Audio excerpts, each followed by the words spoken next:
Shalom Bapak Ibu yang terkasih, apa kabarnya? Ketemu lagi dengan saya Andreas Agleopatasik di dalam Doa Pagi Online. Firman Tuhan hari ini diambil dari Amsal 16 ayatnya yang ke-28.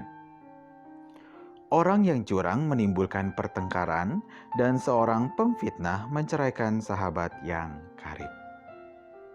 Bapak Ibu yang terkasih, berbicara tentang perkembangan teknologi saat ini, hampir tiap hari teknologi dalam kehidupan kita semakin di-upgrade atau dikembangkan. Bayangkan dulu puluhan tahun yang lalu ketika kita ingin berkirim pesan, satu-satunya cara yang dapat kita lakukan adalah berkirim pesan lewat surat dan mengirimnya melalui pos. Dan kita bisa membayangkan bahwa menunggu surat melalui pos itu membutuhkan waktu yang sangat lama. Bahkan bisa terjadi kemungkinan bahwa surat yang kita kirimkan bisa saja tidak sampai kepada orang yang kita tuju. Jika kita bandingkan sekarang, berkirim pesan tidak harus menunggu sampai berminggu-minggu, berhari-hari, atau berjam-jam. Karena sekarang kita bisa mengirim pesan hanya dalam hitungan detik. Bahkan tidak hanya itu, seluruh informasi di belahan dunia manapun bisa kita akses melalui gadget yang ada di tangan kita. Yang namanya perkembangan pasti ada sisi positif dan sisi negatifnya. Sisi positifnya jelas, kita bisa lebih dekat dengan orang yang jauh dari kita. Kita bisa mengakses seluruh berita dari belahan dunia manapun. Kita bisa mendapat informasi bencana, informasi sukacita, dan informasi lainnya dengan sangat mudah. Ya, istilah lebaynya sih, informasi dunia ada di genggaman tangan kita. Tetapi, jika kita tidak bijak menggunakan teknologi, teknologi justru bisa merugikan kita dan orang-orang di sekitar kita. Salah satunya adalah hoax. Hoax adalah berita bohong, informasi palsu, fakta yang direkayasa yang memiliki tujuan untuk menyesatkan, membuat orang lain takut, dan menggiring opini publik serta membuat kegaduhan. Kita tahu betul bahwa fitnah, hoax, dan kabar bohong lainnya adalah sesuatu yang sangat buruk. Bahkan, jika kita perhatikan, ini semua bisa memecahkan persatuan dan membuat kegaduhan dalam kehidupan ini.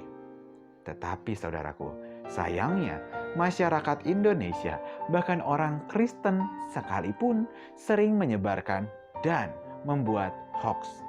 Dan mungkin tanpa disengaja kita juga melakukannya. Dan salah satunya adalah melalui pesan singkat yang dikirimkan melalui WhatsApp grup, Facebook, dan lainnya. Tapi tahukah Bapak Ibu, membuat serta menyebarkan hoax bisa dihukum pidana. Jika kita mengacu pada UU ITE, pasal 28 ayatnya yang pertama, di sana tertulis, setiap orang yang dengan sengaja dan tanpa hak menyebarkan berita bohong dan menyesatkan yang mengakibatkan kerugian konsumen dalam transaksi elektronik dapat diancam pidana berdasarkan pasal 45A ayat 1 dengan ancaman hukuman 6 tahun dan denda paling banyak 1 miliar. Luar biasa bukan? Bahkan kalau kita lihat, Alkitab juga menentang segala bentuk fitnah, segala bentuk kecurangan, segala bentuk hoax dan kabar bohong lainnya. Firman Tuhan hari ini diambil dari Amsal 16 ayat 28. Di sana dikatakan bahwa orang yang curang menimbulkan pertengkaran dan seorang pemfitnah menceraikan sahabat yang karib. Ingat saudara, kita sudah belajar bahwa fitnah, kecurangan, hoax, dan kabar bohong lainnya sudah pasti akan menimbulkan kesalahpahaman dan juga keributan. Fitnah atau hoax itu ibarat bom waktu yang lama-kelamaan membuat tali persaudaraan kita hancur dan setelah itu tidak akan ada lagi kedamaian dalam hidup kita. Lalu, apa yang harus kita lakukan? Yang pertama, Ketika mendapatkan pesan yang tidak jelas dan mungkin meresahkan bagi penerima pesan atau berisi opini-opini yang belum jelas faktanya, lebih baik tahan dulu untuk menyebarkannya.